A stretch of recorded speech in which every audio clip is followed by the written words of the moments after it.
स्वागत है आपका सरकारी सिलेबस यूट्यूब चैनल पर। आज बड़ी इंपॉर्टेंट बात करने वाले हैं कि अगर आप आर्मी में जाना चाहते हैं और एसएससी के थ्रू, एसएससी टेक के नाम से जिसे जाना जाते हैं, मतलब शॉर्ट सर्विस कमीशन टेक्निकल में, अगर आप इसमें जाना चाहते हो तो इससे रिलेटेड कुछ ज़रूरी जानकारियाँ हैं जो आपको पता होनी चाहिए। जैसे कि आपकी जो है ना ट्रेनिंग कितने दिनों की होती है, आपको उसमें ट्रेनिंग के दौरान कितना पैसा मिलता है, आपको ट्रेनिंग कंप्लीट होने के बाद आपकी जो है ना कैरियर प्रोग्रेशन, मतलब किस तरह आपका जो है ना प्रमोशन होता है, ठीक है, और आपके जो है ना क्या क्या सुविधाएं मिलती है, क्या क्या फैसिलिटी मिलती है, आपको डिटेल में पे आपको कितनी मिलती है, जब ट्रेनिंग करेंगे तब कितनी मिलती है। तो सारी जो ज़रूरी जानकारी हैं, और जो शॉर्ट सर्विस कमीशन नौकरी आपकी कितने दिनों की है, क्या ये परमानेंट कमीशन में बदल सकती कि नहीं बदल सकती, तो ऐसी कई ज़रूरी चीज़ें हैं जो आपको पता होनी चाहिए। चलिए शुरुआत करते हैं। मतलब एसएससी टेक में जाने के क्या क्या फ़ायदे हैं, आप यहाँ से सारी चीज़ें जान सकते हैं। एक एक करके बड़े इत्मीनान से सारी चीज़ें देखेंगे। तो देखिए, अगर आप एसएससी टेक में जाना चाहते हैं तो हर साल फॉर्म आते हैं। जैसे कि अभी करंट में फॉर्म चल रहा है तो आप इसमें फॉर्म भर सकते हो, लेकिन इसमें वही बच्चे फॉर्म भर सकते हैं जो इंजीनियरिंग से ग्रेजुएट है, मतलब कि बीटेक वगैरह कर रखा है, या अगर कर रहे हैं मतलब अपीयरिंग है, उनका 14 साल चल रहा है, तो वो बच्चे फॉर्म भर सकते हैं। ध्यान रहे, इसमें लड़के और लड़कियां दोनों ही फॉर्म भर सकते हैं, मेल ऑब्लिक फीमेल कोई भी है इसमें फॉर्म भर सकते हैं। दोनों के लिए वैकेंसी आती है, बशर्ते आप अविवाहित होने चाहिए, मतलब शादी आपकी ना हुई हो, तो ऐसे बच्चे इसमें फॉर्म भर सकते हैं। अब देखिए, इसमें टाइप ऑफ कमीशन आपको क्या मिलता है। आपको जो ना मिलता है शॉर्ट सर्विस कमीशन आपको दिया जाता है, जैसा कि फॉर्म का ही नाम एसएससी टेक के नाम से है, ग्रांटेड शॉर्ट सर्विस कमीशन। तो ये क्या होता है बच्चों कि इसमें होती है आपकी 10 साल की नौकरी, उसके बाद आपको ये लोग रिटायर भेज सकते हैं, लेकिन फिर आपको जो है ना नौकरी आपकी बढ़ा दी जाती है अगर आप चाहते हैं तो। फिर 2 साल की बढ़ाई जाती है, फिर 2 साल की और बढ़ाई जा सकती है। तो अगर आप एसएससी टेक की बात करें शॉर्ट सर्विस कमीशन की, तो टोटल मैक्सिमम आप 14 साल तक नौकरी कर सकते हैं।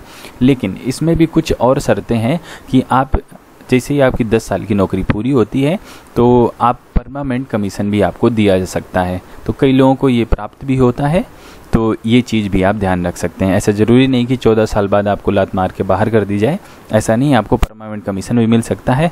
आप अगर आप जाना चाहते हैं तो आप जा भी सकते हैं, ठीक है। तो ये चीज़ है, तो ये काफ़ी इंपॉर्टेंट चीज़ थी, इसके बारे में हमने आपको बता दिया।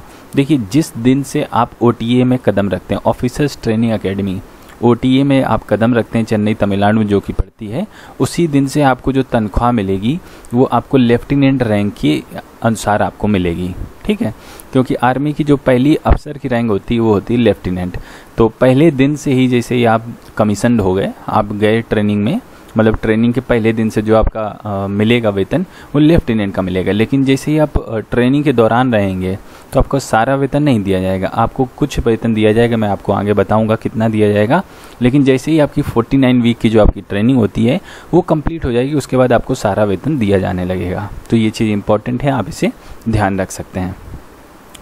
Confirmation of short service commission on successful completion of pre commission OTA में जो आपकी ट्रेनिंग है, जैसे ही आपकी पूरी ट्रेनिंग हो जाएगी, सक्सेसफुली कंप्लीट हो जाएगी, आपका पासिंग आउट हो जाएगा, तो आपको शॉर्ट सर्विस कमीशन टेक्निकल में दिया जाएगा और आपकी लेफ्टिनेंट की रैंक से आपकी शुरुआत होगी, ठीक है। तो ये चीज़ हो गई। सेम चीज़ गर्ल्स के लिए भी एप्लीकेबल है, आगे देखेंगे। जो ज़रूरी चीज़ें हैं वही हमें आज से चर्चा करेंगे। ट्रेनिंग के बारे में बात कर लेते हैं। आपकी 39 वीक की, आपकी 49 वीक की आपकी जो है ना ट्रेनिंग होने वाली है, तो ये चीज़ इंपॉर्टेंट है, आप जो है ना इसे भी ध्यान रख सकते हैं।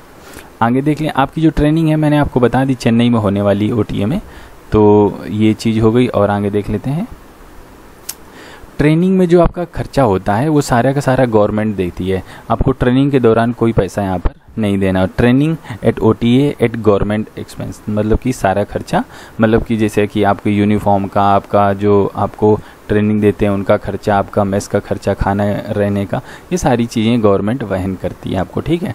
इसके अलावा आपको कुछ मंथली छात्रवृत्ति भी देती है, उसके बारे में भी हम आपको आगे बताएंगे। आगे बढ़ने की श्रृंखला में ये देखिए, जो मैंने आपको बताया था कि शॉर्ट सर्विस कमीशन जो होता है वो 10 साल का आपका होता है, फिर आपके 2-2 साल करके आपको जो ना बढ़वा भी सकते हैं, एक्सटेंशन आपको मिल सकता है, लेकिन ऐसी ज़रूरी नहीं है। तो लेकिन अगर आप चाहें तो आपको परमानेंट कमीशन भी आगे 10 साल के बाद दिया जा सकता है। ये कई सारी कंडीशंस के ऊपर डिपेंड करता है। अब देखिए, कॉस्ट ऑफ ट्रेनिंग, ये उनके लिए है अगर आप ट्रेनिंग बीच में छोड़ देते हैं। मान लीजिए आप जो है ना ट्रेनिंग कर रहे हैं उसी समय आपने यूपीएससी का एग्ज़ाम भी दे रखा है, मान लीजिए आपका आईएएस में अच्छी रैंक आ गई, यूपीएससी का जो एग्ज़ाम है सिविल सर्विसेज का अच्छी रैंक आ गई, तो आप जो है ना इसे छोड़ देते हैं, ट्रेनिंग आप बीच में छोड़ दी, तो जो आपने ट्रेनिंग की उसका तब आपको खर्चा जो है ना भारतीय जो सेना है उसको आपको देना पड़ेगा। तो ये चीज़ें हैं, आप यहाँ से देख सकते हैं the entire cost of training eight OTA government द्वारा वहन की जाएगी। इन केस लेडी या जेंटलमैन कैडेट, मतलब ट्रेनिंग जब आपकी होती है तो आपको जेंटलमैन कैडेट कहा जाता है। अगर आप ट्रेनिंग अकेडमी से जाते हैं अदर देन मेडिकल ग्राउंड, अगर आप मेडिकल ग्राउंड के अलावा किसी और ग्राउंड पर जाते हैं, मेडिकल ग्राउंड का मतलब जैसे ट्रेनिंग के दौरान आपको चोट लग गई तो आप ट्रेनिंग पूरी नहीं कंप्लीट कर पाए और आप बाहर चले गए, मतलब ट्रेनिंग से आउट हो गए, तो आपसे ये पैसा नहीं लिया जाएगा। अगर आप इसके अलावा किसी अन्य कारण से, जैसे कि आपने मन नहीं हुआ, आप ट्रेनिंग नहीं कर पा रहे हो, तो कुछ और कारण हो गया, अगर आप बाहर जाते हैं तो आपसे पैसा ये लिया जाएगा। पर वीक का चार्जेस है करीब 12,000 रुपये। ठीक है, तो ये चीज़ इंपॉर्टेंट थी, इसके बारे में हमने आपको बता दी। लेकिन अगर आप पूरी ट्रेनिंग कर लेते तो आपसे ये कोई पैसा वगैरह नहीं लिया जाएगा, ये उनके लिए है जो बीच में ट्रेनिंग छोड़ के जाते हैं, ठीक है, अदर देन मेडिकल ग्राउंड से। अब देखिए प्रमोशन के बारे में देख लेते हैं। जैसे आपकी 49 वीक की ट्रेनिंग ख़त्म होगी, आप जो है ना लेफ्टिनेंट की रैंक से शुरुआत होंगे, आपको कमीशन प्रदान किया जाएगा। इसके बाद कैप्टन बनेंगे 2 साल की नौकरी के बाद में आप, और इसके बाद आप यहाँ से देख सकते हैं मेजर बनेंगे 6 साल की नौकरी के बाद, लेफ्टिनेंट कर्नल बनेंगे 13 साल की नौकरी के बाद, कर्नल बनेंगे 26 साल की नौकरी के बाद। तो कर्नल को इन्होंने 2 भागों में बांट रखा है, ठीक है। तो इसके बाद की जो भी आपके प्रमोशन है वो सारे के सारे प्रमोशन आपके जो है ना आपने कितना अच्छा काम किया है और कई सारी चीज़ों के ऊपर डिपेंड करते हैं, तब आपको ये सारे कमीशन आगे की तरफ मिलते हैं। लेकिन फ़िलहाल आप शॉर्ट सर्विस कमीशन की तरफ जा रहे हो तो आप लेफ्टिनेंट कर्नल तक जो है ना आप प्रमोशन पा सकते हो। अगर आपको परमानेंट कमीशन मिल गया तो वो बात अलग की है। तो ये हमने थोड़ा सा प्रमोशन के बारे में आपको बताया, किस तरह आपका प्रमोशन रहेगा। सैलरी के बारे में बता देते हैं। लेफ्टिनेंट की सैलरी आपकी जो है ना 56,100 से शुरुआत होती है। फिर इसके अलावा आपकी देखिए सैलरी बढ़ती जाती है, तो आप लेफ्टिनेंट कर्नल तक जाओगे तो आपकी सैलरी 1,20,000 होगी मूल वेतन। इसके अलावा कई अदर अलाउंस वगैरह जुड़ के करीब 1.5 लाख के आसपास आपकी सैलरी पहुंच जाती है। जैसे कि MSP आपको मिलता है जो है ना मिलिट्री सर्विस पे, तो 15,000 रुपये अलग से ये मिलता है, ठीक है। अब देखिए ट्रेनिंग के दौरान आपको कितना पैसा मिलेगा।